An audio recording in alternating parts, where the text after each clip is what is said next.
Link's got his fresh fade, he's got his AirPods ready. This is the Apple spring-loaded event in a couple minutes.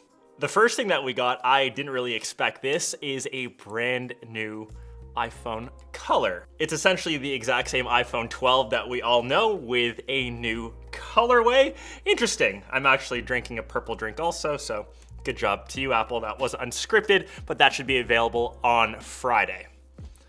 The second new product that we got is Airtags, which have kind of been on the back burner. I think those were announced a couple years ago, a lot of delays, but we finally have something that you can attach to your keys. It comes with a bunch of different leather accessories, so you can attach it to a backpack, your keys, pretty much everything. My fingers are kind of hopeful for an orange leather accessory.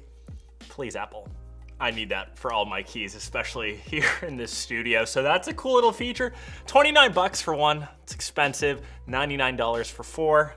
That's probably the pack that I'm gonna get. A small little update to the Apple TV remote. I think that thing's needed a design change in the past couple years, so it's just a bit easier to use. It'll act as your single remote. $179. Of course, that's in the entire Apple TV package, or 199 bucks for 64 gig version. And the thing that I think we've all been looking forward to the most, especially me, is an updated iMac. And I know we saw all the rumors of all the colors. That's an orange iMac. That is an orange iMac that I see.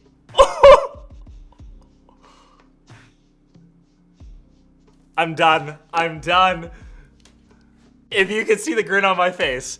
The first thing coming to the iMac is the new design. So it actually looks very similar to the Pro Display XDR stand. And in that design change, we have a new screen res. So it's now 24 inches compared to the 23 found on the previous gen. There's a 4.5K resolution. And Apple has finally realized that we're all stuck working from home on Zoom calls all day. So we finally have a 1080p front-facing camera. That's taken the longest time to upgrade. And there's also the improved 3-microphone array. We found that microphone on, say, the 16-inch MacBook Pro. I think this was the first device to get it, but we have them now on most Mac products. And those big design changes coming to the iMac with that new M1 chip, which is technically now almost 6 months old. And that'll be interesting because I think we're gonna see the M1X or the M2 chip come in the new, say, 16-inch MacBook Pro. That will probably be in the next Apple event, so you'll have to stay posted. Still super stoked, of course, that orange iMac. I am dying to get my hands on that, so I'll stop my fanboying. Side little details, of course, 4 USB-C ports, 2 Thunderbolt ports, of course we had to add that. And there's actually a new power cord that's magnetic with the actual power brick that will live on the floor. Maybe that will help keep things a bit cleaner off the table, but you'll just have that additional thing sitting somewhere on the floor. 3 different keyboard options, all of course color matched. One has, say for example, Touch ID.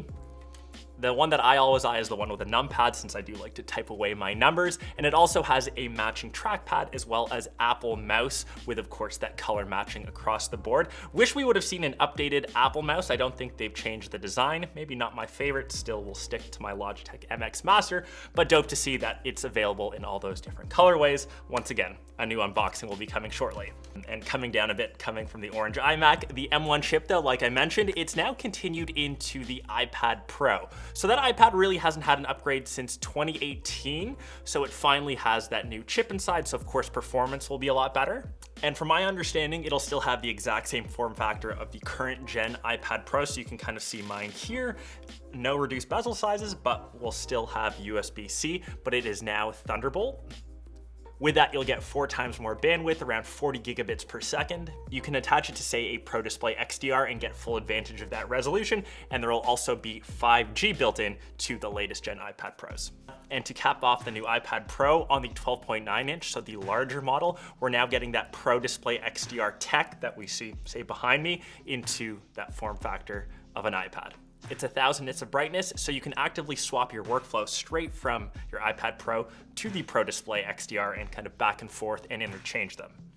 And yeah, that pretty much concludes the end of the Apple keynote slash what we saw as we see Tim Cook vanish in Apple campus. I can't wait to go back there one day, but hope you guys enjoyed this little recap of the spring-loaded event. I'm curious which item or which upgrade you're looking forward to the most. Obviously, I'm super biased. That orange iMac, cannot wait to get my hands on. I'm curious to see how the actual finish will be because the back looked nice and orange, but the front looked a bit salmony. The chin still looked a bit big, But as we saw, most of those will be able to order April 30th and fully available sometime in May. So of course, all the vids will be on the channel. I'm sure we're gonna have a ton of work, a ton of vids for you guys to watch. So make sure you stay posted. If you like this little recap, just be sure to leave a little thumbs up. It helps me out a ton.